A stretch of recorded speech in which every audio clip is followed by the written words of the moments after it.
In the long run, the most unpleasant truth is a safer companion than a pleasant falsehood. Theodore Roosevelt.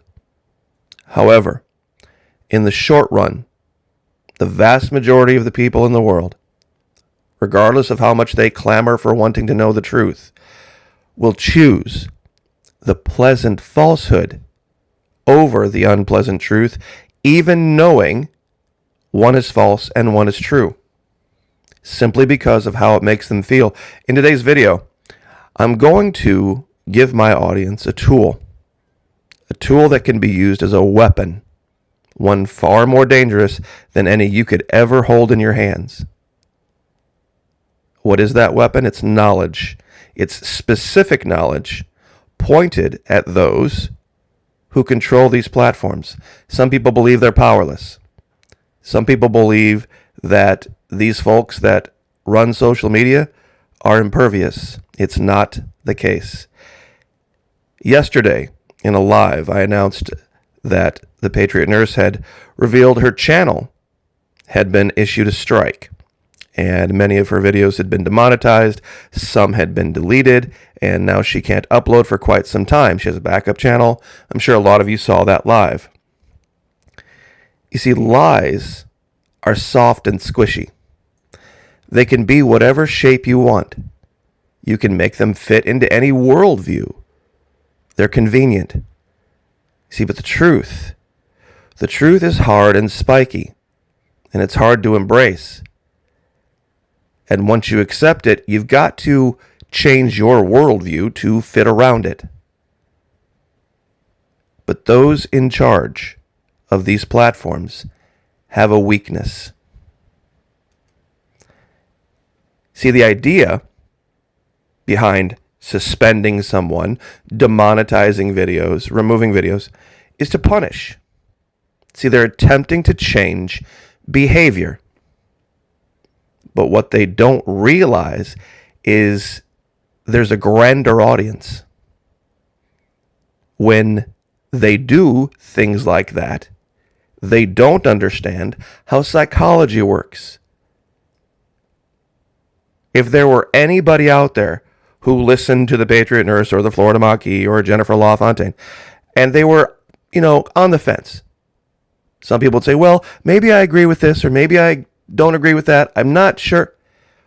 When the authorities shut something down, close the door on it, and say, no, you can't listen to that. You can't hear that. That information, you can guarantee that those who were on the fence are now going to believe that information. It's going to lock it in their minds. And as far as the financial support goes, I had counseled people, if they want to back up the Patriot Nurse, if they want to support her, go to Patreon. Well, here's a screenshot from yesterday's live. It shows Patriot Nurse creating videos, 1,592 patrons.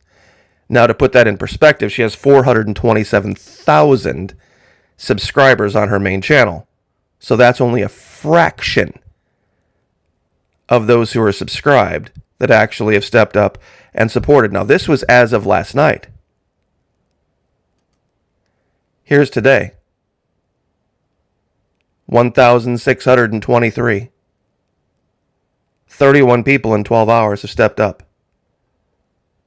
And that's just with my small reach of 130,000. You see, this could have a net effect of actually being a plus for the person that they're trying to punish. And as far as the information goes, they have pretty much locked it in everybody's mind. So what's this weapon that I keep talking about? The truth of the matter is this. The vast majority of the people they are employing that do this censorship, they're children, mentally, and uneducated. See, we assume that they are these college-educated, sophisticated people that understand all the nuances of everything they're doing and are just doing it to be mean or petulant or to try to push their own narratives. That's not the case. That's not the case. Speak on these platforms as if you are trying to hide Christmas presents from your kids. Talk like if you have had the experience with a spouse and you've got little kids running around and you've bought presents. You know how to talk to your spouse in a way that keeps the ideas from reaching the minds of the little ones. And make no mistake, these are little minds. Little, tiny, unsophisticated minds that live in these little bubbles and cliques of yes men and yes women that only tell them what they want to hear. Case in point, Jennifer LaFontaine. How many of you know that Jennifer LaFontaine is as much of a nurse as the Patriot nurse is? She was an ER nurse. Got the same training. 30,000 subscribers. Patriot nurse, 472,000 subscribers. Why? Because, of course, the way they run the algorithms, you literally have to put the word nurse in the name for them to show you to an audience that's looking for nurses. You can't just make a video saying, I'm a nurse. This is how unsophisticated these people are. See, the truth is so obscured nowadays, and lies so well established, that unless we love the truth, we shall never recognize it. Blaise Pascal. Meaning, you're going to have to seek it out. But the advantage that we have is this, and I know whom I'm speaking to because they show me my demographics, that the vast majority of those listening to this right now are 38, 39, 40 years old, at least, going all the way up into the people in their 70s, with real life experience and actual education. But there are those who don't want to hear the truth because they don't want their illusions destroyed. And everybody does this to some extent in their life. They create an illusion of what they want to believe about something. That this is all right and that is all wrong. Yesterday morning we talked about, we had a live with a governor and he was appointing 2 Democrats to positions on the commission in Broward County, and people lost their minds. Oh, how can he appoint Democrats? All Democrats are... You see, that's wrong. See, that puts you in the category of those who run social media, where things are always this or things are always that. And if they aren't labeled specific ways, then they aren't what they are. This is the weapon. If you can be sophisticated in your thinking and nuanced in your communication, they'll never see it. Some ask me, Florida Maki, how have you managed? Well, I have a strike. And I served my 7-day sentence, and it's going to actually fall off my channel here in about a week. I'll still have the warning that I got for something else that I did, but the vast majority of my content has made it through the censors. Because I have faith in my audience to be sophisticated, intelligent, and nuanced, and understand the message that I'm trying to put forth. In other news, NASA launches spacecraft to kick an asteroid off course. Now, allegedly what they're saying here is that this is an experiment, that they're seeing if they can do this, but when you look into what they're doing, it's incredibly dangerous, but they're not going to tell you this.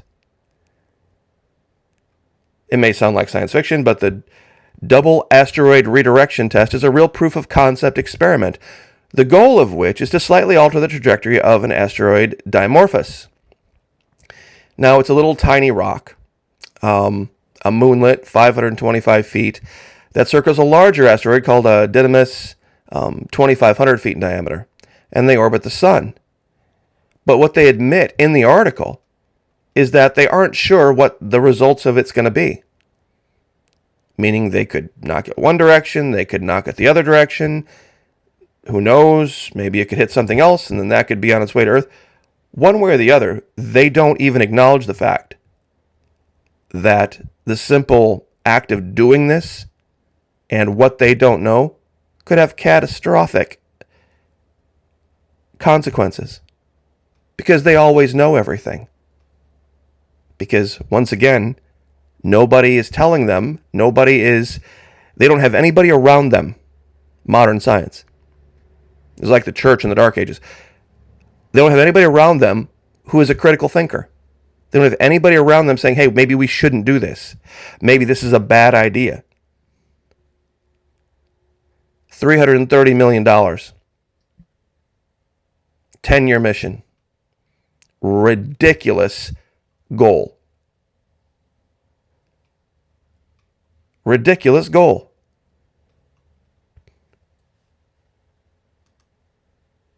Another story. To prove this same concept, that they don't know what they're doing, but they do stuff anyway. And then ironically, call themselves the final arbiters of all things truth. Researchers recover ancient mammoth tusk during deep sea expedition. Now, this doesn't seem like it's all that important, right? Well, they found this thing in 10,000 feet of water off the coast of Monterey Bay. Now, some might ask, how would a mammoth tusk get to 10,000 feet in that deep channel off Monterey, California? Well, they're going to analyze currents. I won't read all this for you. And to figure out how it got there. Now, they didn't find any more of the animal, just the tusk.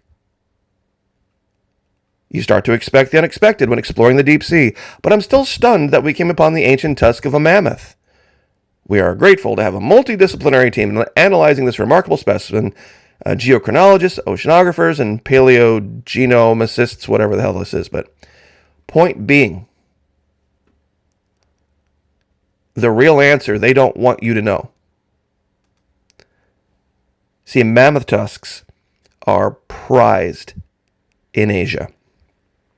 And they have been prized for a long time. See, they make the assumption that the entire animal ended up down there. Somehow. Some way.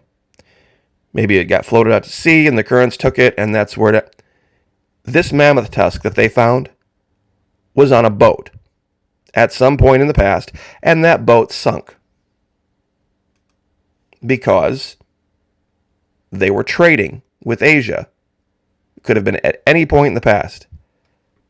With Elven Ivory Band, a brisk and worrying trade in mammoth tusks. Undark.org. This is from 30 August 2019. Woolly mammoths last roamed the earth some 4,000 years ago, but their tusks, fashioned into sculptures, jewelry, and trinkets, have become hot commodities in China, where elephant ivory is now banned. Chinese craftsmen have carved both kinds of ivory for thousands of years, but mammoth ivory, taken from long frozen carcasses that occasionally emerge from Siberia, has been cheaper and considered of poor quality. You see, what they would have to make the allegation is this: that perhaps the Native Americans found a way to make some money. But they're not going to consider the most logical explanation, that it was a tusk that was found and it was put on a boat and the boat sank, and that's how it got there. Because there's no other way a woolly mammoth ends up in 10,000 feet of water. It's just, they have found mammoths in water before, but usually 10 meters deep at most. Not 10,000 feet. So, anyway, sometimes the truth hurts, but they have a weakness. Don't ever believe these people are undefeatable or that they are so far beyond reproach that they can't be gotten to. Make no mistake. I said this yesterday, and I'm going to call this a prediction right now. Nancy Pelosi is coming to Florida for a reason. Because things are about to cut loose out there. And eventually, their mob out there, that runs everything now, that's smash and grabbing everything, they're going to turn their ire on these people probably in the next election cycle. When they lose power all across the country, they're going to blame these people for not having done their jobs. Mark my words. That's why she's leaving. So I'll leave it there. God bless. Like, share, subscribe. And if you would, you can support me, support Jennifer Veterans Truth, support the Patriot Nurse, one way or the other. It's a great way for you to vote with your actions, regardless of what happens in November, every single day. Have a happy Thanksgiving. God bless.